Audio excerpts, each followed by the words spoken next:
ഒരു മത്സരത്തിൽ ജയപരാജയങ്ങൾ സാധാരണയാണ്. എങ്കിലും മത്സരത്തിൽ വിജയിക്കുന്നവർക്ക് മാത്രമേ നമുക്ക് സമ്മാനങ്ങൾ നൽകാൻ സാധിക്കുകയുള്ളൂ. കണ്ണൂർ റവന്യൂ ജില്ലാ കലോത്സവത്തിന്റെ പ്രധാന ഓഫീസായ ട്രോഫി കമ്മിറ്റി ഓഫീസിന്റെ മുൻപിലാണ് ഞാനിപ്പോൾ ഉള്ളത്. എനിക്ക് പുറകിലേക്ക് കാണാം ട്രോഫികൾ വളരെ മനോഹരമായി അടുക്കി വെച്ചിരിക്കുന്നത്. ട്രോഫി കമ്മിറ്റിയുടെ ഭാരവാഹികൾ എന്നോടൊപ്പമുണ്ട്. നമുക്ക് അവരോട് ഇതുവരെയുള്ള പ്രവർത്തനങ്ങളെ കുറിച്ച് ചോദിച്ചറിയാം. കണ്ണൂർ റവന്യൂ ജില്ലാ കലോത്സവവുമായി ബന്ധപ്പെട്ട് ട്രോഫി കമ്മിറ്റിയാണ് ഞങ്ങൾ കൈകാര്യം ചെയ്യുന്നത്. ട്രോഫി കമ്മിറ്റിയിൽ കഴിഞ്ഞ കുറച്ച് വർഷങ്ങളായി ഞങ്ങൾ തന്നെയാണ് ട്രോഫി കൈകാര്യം ചെയ്തുകൊണ്ടിരിക്കുന്നത്. ഇതിൽ ഇന്നലെ 22-ാം തീയതി ആയിരിക്കുകയാണ് ഇന്ന്. അപ്പം 18-ാം തീയതി തുടങ്ങിയ ദിവസം മുതൽ തന്നെ വ്യക്തിഗത ഇനങ്ങളിൽ 1ാം സ്ഥാനം നേടുന്ന കുട്ടികൾക്കുള്ള ട്രോഫികൾ വിതരണം ആരംഭിച്ചിട്ടുണ്ട്. അപ്പോൾ ഒരു ചിട്ടയായ പ്രവർത്തനത്തിലൂടെ കഴിഞ്ഞ കുറച്ച് ദിവസങ്ങളായി ഞങ്ങൾ ഈ ട്രോഫിയുടെ പുറകെ തന്നെയായിരുന്നു. കാരണം ഓരോ ട്രോഫികളും, റോളിംഗ് ട്രോഫികളൊക്കെ പല വിദ്യാലയങ്ങളിലായിരിക്കും, അതേപോലെ തന്നെ പല സബ് ജില്ലകളിലായിരിക്കും.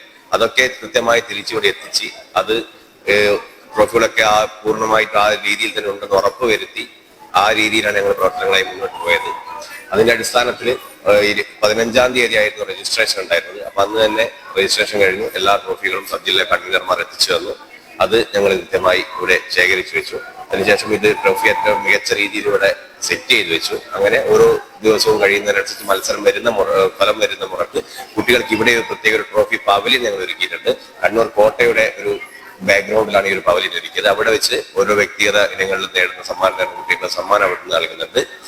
ഇതിൽ ഇപ്പൊ ഏറ്റവും കൂടുതൽ ഓവറോൾ, അതായത് ഏറ്റവും കൂടുതൽ പോയിന്റ് നേടുന്ന സബ് ജില്ലക്ക് ട്രോഫി ഉണ്ട്. അതേപോലെ തന്നെ സ്കൂളിന് ട്രോഫി ഉണ്ട്. പിന്നെ അതേപോലെ ചില കഴിഞ്ഞ പ്രാവശ്യം തൊട്ടിട്ട് പുതിയ 5 ഐറ്റംസ് ഇതിൽ ആഡ് ആയിട്ടുണ്ട്.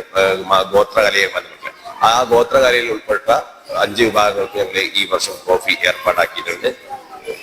അതുപോലെ തന്നെ ഈ വേറൊരു കാര്യം കൂടി, കഴിഞ്ഞ ദിവസം ഇവിടെ നമ്മളൊരു പുതിയൊരു കാഴ്ച കാണുകയുണ്ടായി. ഈ കലോത്സവത്തിന്റെ തുടങ്ങുന്നതിന്റെ തലേ ദിവസം മാതൃഭൂമിയുടെ ഒരു സീഡ് ഉണ്ടല്ലോ, സീഡ് ക്ലബിലെ കുട്ടികൾ, 2 വിദ്യാലയത്തിലെ കുട്ടികൾ അവരെ വിദ്യാലയത്തിൽ അവർ കൃഷി ചെയ്ത നെല്ല് അരിയാക്കിയിട്ട് ഇവിടെ കൊണ്ടുവന്നിട്ടുണ്ടായിരുന്നു കലോത്സവത്തിലെ കുട്ടികൾക്ക് പായസം കുട്ടികൾക്ക് വേണ്ടിയിട്ട്. അപ്പൊ അതൊരു വേറിട്ടൊരു കാഴ്ചയായിരുന്നു ഞങ്ങളെ സംബന്ധിച്ച്. അപ്പൊ ആ കുട്ടികളെ കൂടി ഞങ്ങൾ ഇന്ന് ആദരിക്കുന്നുണ്ട് ഇവിടെ വെച്ചിട്ട്. അപ്പൊ ആ കുട്ടികൾക്ക് ഒരു വലിയൊരു ആദരവായിരിക്കും. കാരണം ഒരു ഇത്രയും നല്ലൊരു കാര്യം ചെയ്തിട്ട് ആ കുട്ടികൾക്ക് ഒരു ആദരവ് കൊടുക്കണം എന്ന് തോന്നി. അങ്ങനെ അതിന്റെ ഭാഗമായിട്ട് ഇന്ന് സമാപന സമ്മേളനം വെച്ചാൽ ആ കുട്ടികളെ ഇവിടെ ആദരിക്കുന്നുണ്ട്. അതോടൊപ്പം ഇന്ന് സമാപന സമ്മേളനത്തിൽ ഈ എല്ലാ ഓവറോളുകളും ട്രോഫികളൊക്കെ കൊടുക്കാൻ പറ്റുമെന്ന് അറിയില്ല. കാരണം ആ സമാപന സമ്മേളനം നടക്കുമ്പോഴത്തേക്കും മുഴുവൻ മത്സരങ്ങളും കഴിയില്ല. മുഴുവൻ മത്സരങ്ങളും കഴിഞ്ഞാൽ മാത്രമേ ഓവറോളും ഒക്കെ കൊടുക്കാൻ പറ്റൂ. ബാക്കി ഏതെങ്കിലും ചിലപ്പോൾ അറബിക്കിന്റെയോ സംസ്കൃതത്തിന്റെയോ ഓവറോൾ ആയിട്ടുണ്ടെങ്കിൽ അത് ആ സമയത്ത് കൊടുക്കും, അല്ലെങ്കിൽ മത്സരം കഴിയുന്ന മുറക്ക് കൊടുക്കുന്നതായിരിക്കും.